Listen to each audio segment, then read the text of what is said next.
Recently আমরা গিয়েছিলাম গুলশান ২ এর শেপস টেবিলে। এখানে এসে আমরা একটা গেম খেলি। এটা এখন খুবই ট্রেন্ড চলছে, অনেক অনেক জায়গায় ফুড কোর্টেই আমরা দেখে থাকি, শেপস টেবিলেও আছে।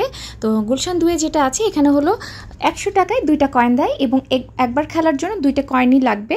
আমি দেখলাম যে অনেকেই অনেক পুতুল পাচ্ছে, আমাদের সাথে অনেকেই এই গেমটা খেলছিল, ঝুড়ি ভর্তি পুতুল হয়ে গেছে।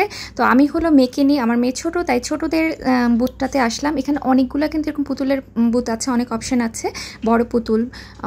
বড় পুতুলগুলো কিন্তু অনেক কিউট। তো আমি মেয়ের জন্য ছোট পুতুল এখানে এসেছি, ছোট পুতুল, চাবির রিং, কার, অনেক ধরনের অপশন আছে। যার যেটা ভালো লাগে সেই বুথে যে কয়েনটা ফেলে খেলতে পারবে। তো একবার কয়েন দেওয়ার পরে পজিশন অনুযায়ী নিয়ে প্রেস করলে ওটা নিচে এসে আটকে ধরবে। যদি আটকে নিয়ে ঝুড়িতে ফেলতে পারে তাহলে পুতুলটা আপনার।